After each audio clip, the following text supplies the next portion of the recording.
Assalamualaikum warahmatullahi wabarakatuh dan salam sejahtera. Okay, seterusnya kita pergi ke proses kawalan. Okay, so tadi kita dah definasikan kawalan. Seterusnya awak dah patut juga dengar video kenapa kita perlu kawalan. Okay, dan sekarang kita nak laksanakan lah proses kawalan tersebut. Okay, so apakah proses-proses yang terlibat dalam membuat kawalan? Okay. Kawalan ataupun pemantauan lah. Okay, so kita yang pertama. Okay, so macam mana nak kawal? Okay, so firstly kita as a pengurus, okay, kita sebagai seorang pengurus, macam mana kita nak kawal? Okay, so bukannya jeling-jeling macam ni je kan? Okay, so kita kena, firstly kita buat kerja dulu. Okay, kita sebagai pengurusan kena buat kerja dulu yang mana kita menetapkan piawaian. Okay, so kita kena langkah pertama adalah menentukan apakah piawaian ataupun kaedah-kaedah pengukuran yang kita nak lakukan lah. Okay, menetapkan piawaian ataupun kaedah pengukuran lah. Okay, so menetapkan piawaian ataupun kaedah pengukuran kan. Okay, kejap. Ini pun. Saya tambah lah ni kan. Okay, tapi kalau ikut buku, menetapkan piawaian je lah, ya. Okay, so, dan kaedah pengukuran. Okay, so, lepas dah ada kaedah pengukuran, barulah kita boleh mengukur prestasi sebenar, kan. Okay. Okay, yang mana menggunakan kaedah pengukuran tersebut, menggunakan piawai yang kita dah tetapkan dalam proses satu tersebut. Okay, kita ukur lah. Okay, yang keduanya kita ukur lah apa prestasi sebenar sekarang, kan? Okay, apa prestasi sebenar semasa katakan, okay, ataupun ya tak semestinya semasa juga, isn't it?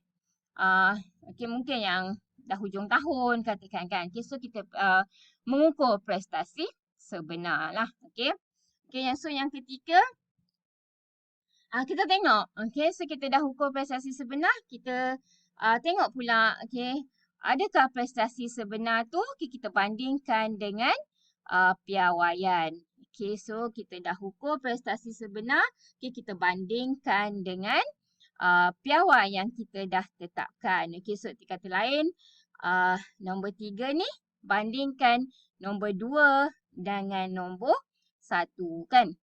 Okay, so yang nombor 3 ni adalah bandingkan nombor 2 dan nombor 1. Okay. Okay, lepas tu kita dah banding, kalau perlu, kalau bagus semuanya, okay, kalau ikut bertepatan semuanya, so great kan. Okay, so tak adalah pembetulan. Okay, tapi kalau perlu pembetulan, maka kita buat tindakan pembetulan. Okay, tapi saya nak highlight sikit lah. Okay, pembetulan ni bukan di pihak pekerja sahaja ya. Okay, so pembetulan ni juga di pihak pengurusan, okay, di pihak kawalan tu sendiri, kata lain kaedah pengukuran kita, okay, dan macam-macam lah. Okay, so segala betul, segala betul. Okay, segala benda perlu dibetulkan. Okay, tak semestinya kita kata, ni semua sebab kau lah. Okay, pekerja, katakan no. Okay, semua kita kena tengok the whole flow. Okay, so kita kena tengok aliran keseluruhannya, okay, kat mana yang tak betul. Okay, so tu kita buat tindakan pembetulan. Okay, tapi sebelum tahu ada apa yang betul tak betul, kita buat apa? Yes, okay, kita buat proses kawalan. Okay. Dan yang pertama, again, okay, kita kenalah tetapkan standardnya dulu ya, piawaiannya dahulu. Okay, dan macam mana nak ukur piawaian tersebut, ya, prestasi tersebut. Ya. Okay, lepas tu kita ukur prestasi sebenar, kita banding balik prestasi sebenar dengan piawai yang ditetapkan. Okay. Saya tukar jugalah.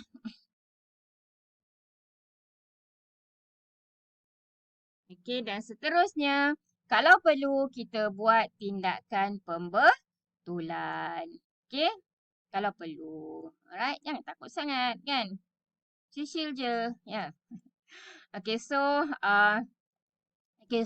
tu proses kawalan. Okay, so mungkin sempat kita pergi kepada proses pertama iaitu menetapkan piawaian. Okay. Okay, so atau kaedah pengukuran tadi saya tambahkan. Okay, so menetapkan piawaian dan kaedah pengukuran. Okay, so menetapkan piawaian. Okay, so ini adalah langkah pertama.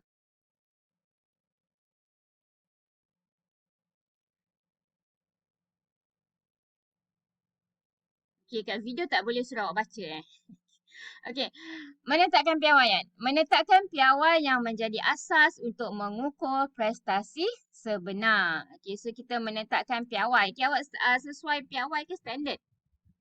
Dua-dua pun tak apa nak faham.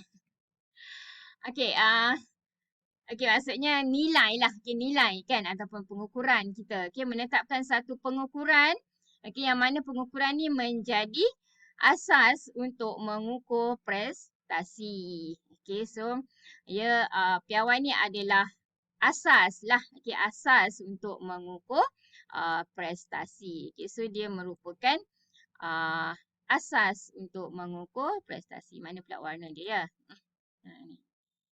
Dia menyorok lah kan. Boleh pula. Okay, sebab. Okay, tak boleh nak highlight. Kita kena guna alat dia juga. Okay. Okay, so ia adalah asas untuk mengukur prestasi sebenar. Okay.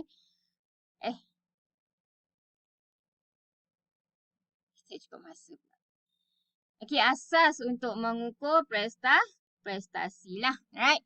Okay, and then perkara yang perlu pertimbangkan sewaktu menetapkan piawai. Okay, so maksudnya kan dalam awak nak menetapkan piawai. Okay, so dalam awak nak mengukur orang ya. Dalam awak nak judge orang jeng-jeng kan. Okay, so piawai yang kita tetapkan tu mesti tidak terlalu tinggi dan tidak terlalu rendah kan. Okay. So mestilah piawai yang kita nak tetapkan tu tidak terlalu tinggi dan tidak terlalu rendah. Okay. Okay, so apa yang kita nak tetapkan ataupun kita nak mengukur prestasi orang tu mestilah adil ya. Okay, kita dah ambil OKU, kita kena telah tetapkan mengikut ciri OKU katakan kan. Okay, so apa sahaja yang kita nak tetapkan tidak terlalu tinggi dan tidak terlalu rendah. Okay, so ni macam matlamat jugalah. Okay, remember? Ingat balik. Okay, smart. Okay, so samalah. Okay, so be fair. Fair enough kan? Apa tu?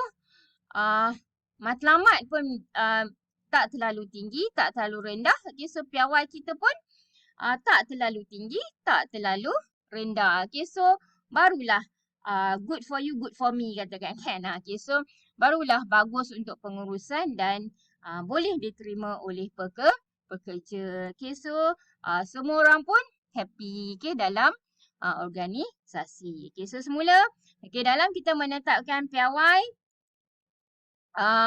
okay, piawai yang kita tetapkan tu mestilah tak terlalu tinggi dan tidak terlalu rendah. Okay. Okay, and then ianya jelas, tepat dan diterima oleh setiap pekerja terlibat. Okay, so apa kita nak ukur tu mesti jelas lah. Okay, contoh apa? Okay, berapa nak capai? Okay, biasa bila orang cakap jelas, tepat ni, dia lebih berbentuk kuantitatif lah kan. Okay. Okay, so biasanya ia bersifat kuantitatif tapi tak semestinya jugalah. Okay. Tapi nak kata bila jelas tu dia berbentuk nombor. Dia berbentuk angka. Ya, kuantitatif tu angka lah. Okay, nombor. Okay, yang mana nombor tersebut, piawai tersebut mestilah jelas. Ya, orang semua faham kan apa yang kita tetapkan. Okay, contoh apa? Okay, so pelajar cemerlang. Ni biasa kan? Okay, ni zaman-zaman konvo ni kan? Misalnya kakak awak ada konvo, abang awak ada konvo kan? Okay, so macam mana nak tetapkan siapa dapat anugerah pengarah? Okay, pingat. Pingat pelajar cemerlang tu. Okay, pingat diraja lah, pingat apalah kan? Okay, so macam mana? Okay, so mesti jelas. Okay, HPNM. HPNM lah, GPA perlu 3.7 ke atas, okay, 3.7 ke atas katakan. Okay, so jelas. Okay, tapi katalah dia ekstrim. Dia banyak melibatkan diri peringkat antarabangsa. Okay, mengharumkan nama college peringkat antarabangsa. Okay, so boleh 3.5 dengan syarat apa dia katakan. Okay, 5 penglibatan antarabangsa katakan. Okay, so kalau lah nak turun sikit 3.5 tu, okay, mestilah dapat mengharumkan nama negara, nama college di peringkat antarabangsa. Okay, contoh sajalah. Okay, so jelas ya, jelas. Okay, dan tepat ya. Okay, so kalau macam tadi dah sebut dah kan. Okay, 3.5 dengan 5. 5 pencapaian peringkat antarabangsa katakan. Okay, so siapa yang tak ada tu jangan berangan. Okay, tak cukup 5 dah jangan berangan. Okay. Bolehlah doa kot-kot datang kan. Tapi berangan janganlah kan. Okay. Okay, so tu jelas ya. Okay, tepat 5 katakan. Tepat 3.5 katakan. Okay. Okay, dan semua orang pun boleh terima. Okay, sebab apa? Tak terlalu tinggi, tak terlalu rendah tadilah. Okay, so maksudnya yang adil. Okay, maka barulah pekerja boleh terima. Okay, dan of course lah pekerja terlibat sahaja yang berkaitan dengan piawai masing-masing. Ya. Pekerja lain tu, dia ada piawai sendiri. Tak payah nak sibuk piawai orang. Okay. Marah tengah betul kan ya? Okay, ada lagi 4 minit je. Okay, so okay, kita teruskan dulu sementara masa masih ada. Boleh diukur dan dibandingkan agar pekerja dan majikan dapat menyemak tahap prestasi mereka. Okay, so piawai yang baik dikatakan boleh diukur dan dibandingkan. Okay, agar pekerja dan majikan dapat menyemak tahap prestasi mereka. Okay, so maksudnya jelas tadi kan. Okay, jelas tu maksudnya adalah. Okay, so pencapaian mesti capai berapa? 3.5. Okay, so boleh diukur ya. Awak punya result boleh diukur ya. Bukan like nak cakap baik je. Baik tu macam mana kan? Okay. Cemerlang tu macam mana kan? Berapa poinnya kan? Okay, sometimes kita kan sebagai penilai manusia, standard kita berbeza-beza kan? Okay. Okay, so itulah maksud boleh diukur. Okay, kita stop dululah untuk video ni. Okay, saya ulang balik ya sebab macam tak best ya rushing-rushing menerangkan yang macam banyak jugalah. Okay, nak kena terang ni. Okay, kita sambung dalam video seterusnya.